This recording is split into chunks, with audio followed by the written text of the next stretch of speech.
Hi everyone, welcome to my first video on YouTube. Now, I've got inspired by Paradise Aviary, the other YouTube channel about birds, to start this channel.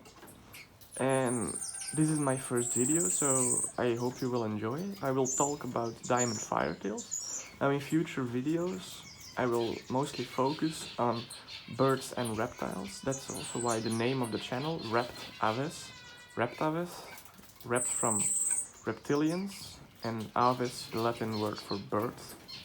Now, let's start this video about diamond firetails. I hope you enjoy it, and if you do, feel free to like this video and maybe even subscribe.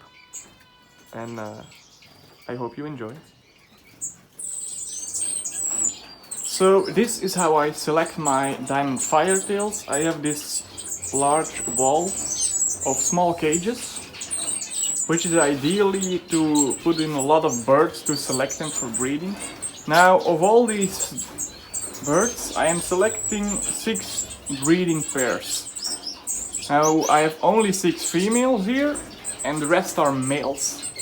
So it's a bit of fitting them together, both on color, on beauty, on size, but most importantly also on genetics. And what I have for that is not just pure on sight and memory, but I have here my computer with all the numbers of the rings and of course the parents and grandparents and so on. And my little book here, my little notebook, to calculate how closely related they are. I will, if someone wants to know that, I can maybe make another video on that, on how to calculate. But for now, I'm just now selecting. This is my lineage of birds, and as for now, most birds I have, well, they all come from this couple. So most of the birds I have are all related to these 2 birds. Now I have a completely separate lineage here, which I've been slowly breeding into my lineage. I also have this male, which is also completely unrelated. So that means this year I can make couples that are unrelated or as unrelated as possible. Anyhow, next year I will be needing fresh blood, but for now this will suffice also because I want to improve the size of my birds. Because you see that the male here, you see him next to the female, he is a lot bigger. And I want my birds to be more of a size like him. Now you also see that this female here, the brown one, is a lot larger than the female on the back. So also the females need to be bigger. Now females is going a bit tough, but the males I'm quite getting there, because in this cage there's a grandson, and if you can see, these are 2 sons and a grandson of the male on the left. I will put this lamp aside so you can see. And you can see the size difference ain't as large anymore as you can see the male next to this female or the males together. Now, there's still a big difference, but we're getting there. So that's why this year I will be breeding a bit closer in lineage than I would normally do. And that's why next year I will be needing new blood, but for now it's still possible to do a little bit of, well, I guess you can say inbreeding. Now it's not that I do not brother-sister or father-daughter, that sort of stuff, I don't do that. Now normally they say birds can only be for breeding 12.5% related. That's not considered inbreeding anymore. Now, I will still go to 25% related. That's about the same as, for example, a niece to an uncle, or a mother to a grandson or something like that, or like this couple. This is grandfather, it's granddaughter.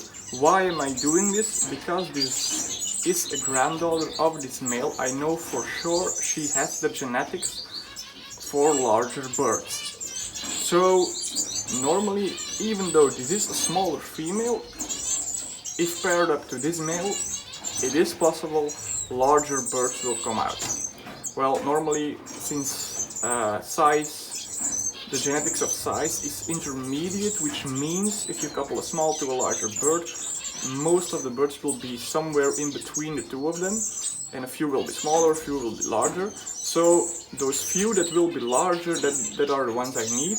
But in any case, because of this male is so big, the improvement will be there anyway in most of the birds. I just hope there will be one or two that are really significant in size and more like the father. And in that case, those birds next year will be coupled to completely unrelated birds to get more pure bloodlines, to get more difference in genetics in my line. But now, let's go selecting, and I see you when I selected the bird. Now, I did a selection of the birds, so I have 6 couples now. The first were very easy, as I said before. This will be a couple. Also, this will be a couple. These are 2 brown ones. Now, the yellow beak is a male, the red beak is a female. Now, why did I do brown to brown? Because the red one is a possible split or heterozygous one for yellow beak. So, all the youngsters of this couple will be brown, and if the female is a split bird, half of them will be yellow beak. This, since this is a recessive mutation. Then I have this pair, which is a proven male and a proven female, and the combination of these two I haven't done before. Then I have this pair of 2 red beaks, a pair of 2 yellow beaks. Now this is a pair I'm not very sure about, but we'll see if the pair doesn't fit or the youngsters aren't what I want them to be. I will switch the male with the male on the bottom. Now you can say, why don't use the other male? Because he is too young. He is just for comparison, but he is only 3 months old, so in theory he could breed, but it's not really advised to breed with such young birds. Now, an important thing I keep in mind when breeding, also, but this was the last couple, by the way, completely unrelated pairing, this one, so the youngsters of this pair I will be able to use them to put against almost all other birds. Not all, but mostly all others. Because their genetics isn't really spread through my bird lineage. Now, another thing to keep in mind is what I've noticed over the years is the biggest males are mostly the most aggressive. I presume, I do not have evidence for it, but I presume that it is because they have more testosterone or other hormones, they get bigger, but it makes them also more aggressive. This is something you really need to be vigilant about, because it's a problem in diamond firetails. They can be very aggressive. Now, females I put against them, most of them I know they can handle themselves. If not, well, I will be needing to switch them up, because if you aren't vigilant enough with it, it is absolutely possible that a male kills a female. Now you will be wondering, how do you tell apart male and female? Because I know a lot of people cannot tell the difference. So I will show you now how you can do this in an easy way.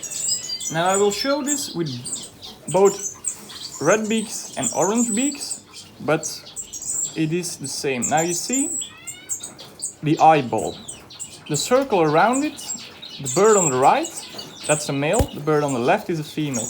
You see it's much thicker, it's almost fat, it's really around and out the eye, and that's a male. Now this you see there's less color in it, it's not that red, it's not that colored, it's not that thick, so this is a female. Now there are females which do have thicker eyelids, or I don't really know how to name it, but there are females which have it more like the males, and there are males which have it more like the females. The really thing that's important with it is that you take birds in breeding condition, because birds in winter or not when it's cold or in a cold environment, they will not show it, and then you can often have a male which looks like a female. So the males in winter or not of sexual maturity will look like this. So it's really important to know that the birds are in condition. Now I will show you a pair of orange ones.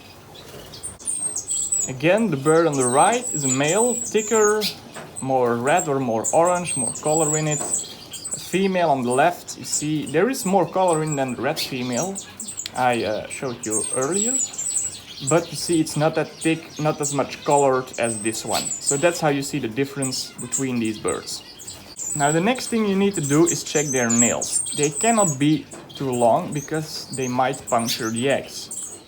So it's important to check all your breeding birds for too long nails. Now this one is actually still okay, but to show you, you can just do it with a nail trimmer like this. Now this one is a bit rusty one, but it's just for showing. So you can just trim the nails. It's best to hold the bird up against the light so you can see the veins in the nails, and you do not cut too far, because then the bird starts to bleed and you don't want that. But for now, this bird is in perfect nail health, so to speak, and also an obvious male. Now you can also see to the belly that the breeding bird cannot be too fat, so I will try to show you.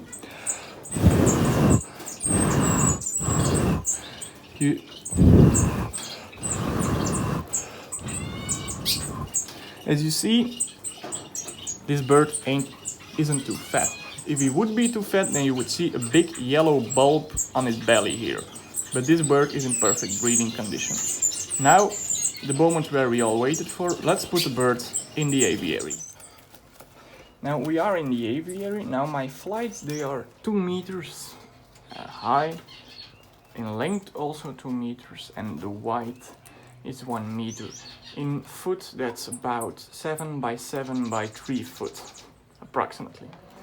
Now, another thing to keep in mind when releasing diamond firetails, as said, they can be aggressive, mostly not to other birds, but I want to keep in mind that the birds I know that are aggressive aren't put with birds that don't defend themselves as well as others would. Now in this flight there are already a couple of bearded reedlings, if I can get them on footage for you, because you see these flights are very planted. It's not always easy to get them on footage here between the foliage, but they are up there. Now these birds are a bit more sensitive, so I will put a not too aggressive pair here, and in this flight the brown pair will go. Now I have to be safe about this.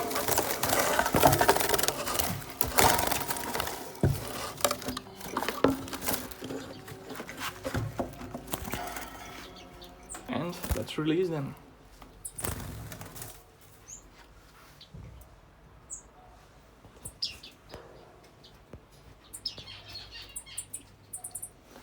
Okay guys, I will be releasing the other birds and I will show you some footage from when they are settled into the new aviary. I would like to thank you for watching this video. I hope you liked it. Leave me a comment below. Like the video if you want, subscribe if you want to. It would really help a lot. And I hope you enjoyed my very first video on YouTube, and have a nice day.